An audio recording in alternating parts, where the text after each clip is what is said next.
Hello folks, I hope you're all doing very well.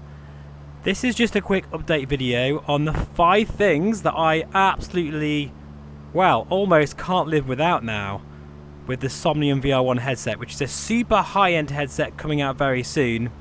It boasts a very impressive dual aspheric lens design, which means you get a high field of view, very bright colours with the QLED 2880 by 2880 display. And this particular version has dual 12 megapixel colour pass-through cameras. It is very, very high end. It's not all perfect though. Of course, there's no perfect VR headset out there really, annoyingly. But these are the 5 things that I really love. So the first thing that I love about this headset that's quite unique is the shortcut buttons. There's 2 each side of the headset, I'm not sure you can see it on the camera or not. And one of them I can press and look at my desktop, which I'm doing at the moment. Then I can press this one, which activates the mixed reality. And in fact, what's really useful when I'm recording is sometimes I need to see my desktop, but also my keyboard. And I can switch between them, just a push of a button, and I've got all that available to me. And because the pass-through is really nice and sharp, I can easily read my phone screen. I can even read my monitor if I need to. Obviously I can read my controls and the keyboard as well, which is absolutely brilliant. It's something that I've got so used to that I really do miss it straight away when I go back to any other headset. I mean, the VRFSG Aero has a very nice desktop sort of shortcut button, which I really like. It's similar to that, but this works so much better simply because it's very snappy. And you can also integrate it with the mixed reality pass-through. It's so clever. So that's the first thing I really love about this headset. The second thing I really love about this headset that I've been spoilt with is the field of view. I'm getting around 122 degrees horizontal field of view and about 96, 97 vertical. And that really does spoil you, especially when you go back to other headsets. Now the thing about this is when you first put the headset on, it doesn't wow you with the field of view. It's not like you go, oh my god, this is like crazy field of view. Not at all. It's not like a massive difference, but the difference is definitely noticeable. And when you go back to anything else, suddenly you feel like you're looking through a pair of binoculars again. The third thing is the brightness. It is absolutely like really bright, but not in a way that's uncomfortable. It just has a natural brightness about it that really makes you feel like it's daytime. This feels like a bright summer's day. And again, any other headset feels really dim in comparison.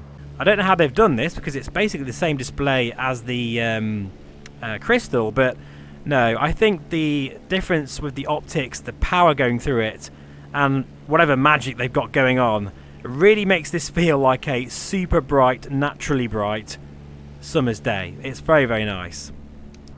Number 4 is the aspheric lenses. These are by far the best of the bunch. You know, that includes the VRFSG Aero, the XR3 and the Pimax Crystal. I mean, they all are very nice lenses, but this definitely ups the game.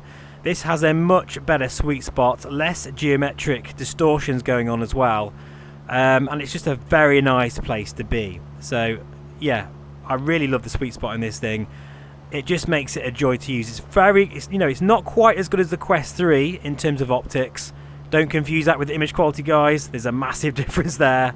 But in terms of optics, this is the best aspheric lens design I've seen to date. And it is very close to the Quest 3, I've got to say, very close indeed. For example, I could put the headset on wrong, and I've still got a sharp image. So yeah, very, very cool. I could go on a bit actually, but no, I'll just leave it for these for now. Is just the way this thing works every single time. I haven't had one single issue with this headset, and this is a prototype. Well, a very late prototype, but it isn't a final unit.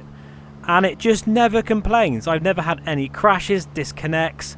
It's just absolutely solid. It hasn't put a foot wrong in the many, many hours now that I've used it. And you can imagine I've been tweaking, messing around, left the headset on the side, to just change things, change run times, all that kind of thing. And there's never been any issue with it. I don't have to worry about a battery or anything like that. And, you know, and honestly, in all fairness, this has been the most stable headset I've ever used. I think every other headset I've ever tried has had some kind of crash or stability problem at some point during my intensive tests.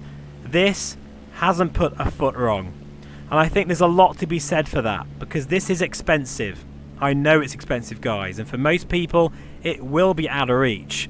But if you want a fuss-free, you know, just a headset that works every single time you plonk it on your head, and you just switch it on and you go flying, and that is it. You can go flying for 8 hours, for half an hour. It just doesn't matter. It will just, you know, be completely reliable.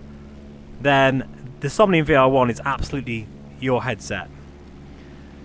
So in terms of things I don't like, as I say, I'm still holding back, but I will say, because I know, you know, I don't want to just say good things all the time. I really don't, guys. It's just that I'm trying to give the developers chance to fix things. But I think one of the things is the Bad Boy Edition. It is heavy, guys. It really is. It's not going to be for everyone. It's a big headset, and there's a lot of weight. And if you look to the side, it sticks out a lot further than most headsets. And I think that's down to the dual aspheric lens design.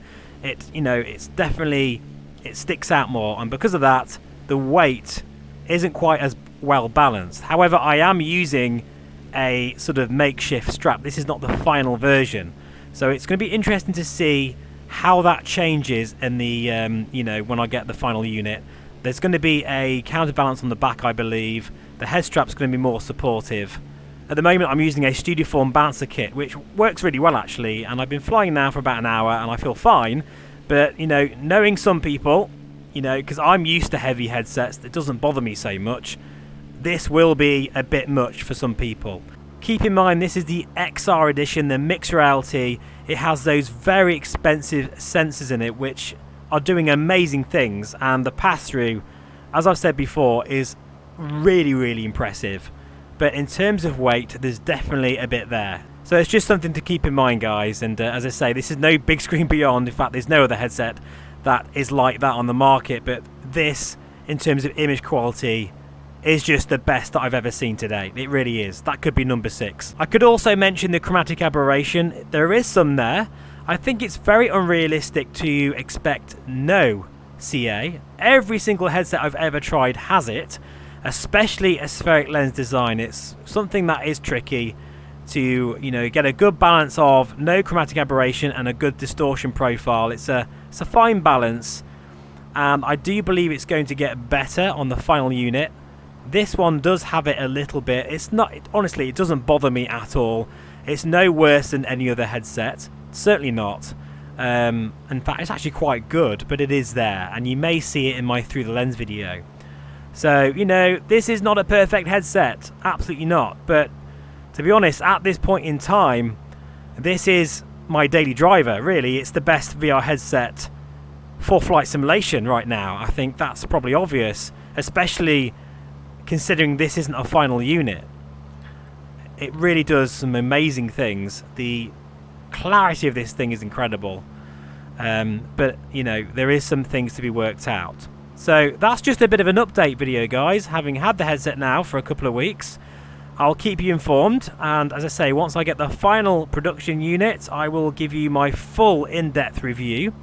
But this is a very super high-end VR headset, and you know, thinking about the headsets that are coming, like the Pimax Super with its 57 ppd lens, the XR4, I think this is probably the maximum resolution you can enjoy at the moment without really hampering performance. At the moment I'm getting about 40 frames per second, 45, so it's not amazing, and I'm really pushing my 4090 to the max here.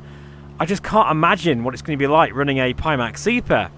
I think we're going to need foverated rendering, absolutely, and a 5090 for that. And that's not coming for a while yet anyway, but I just thought I'd mention that at the end, because I know many people are going to be mentioning the Pimax. But keep in mind, guys, as I say, this headset is up against the super high-end, the XR4, you know, the XR3 perhaps as well, the Pimax Super, which isn't a headset yet, guys. It's not even a thing, but those are the kind of headsets this is in competition with, not the Pimax Crystal or the Vario Aero or the Quest 3, which is nowhere near in this category at all. But anyway folks, I'm going to continue flying over Wales and enjoying this beautiful scenery. I'll see you again very soon. Thanks for watching and bye for now.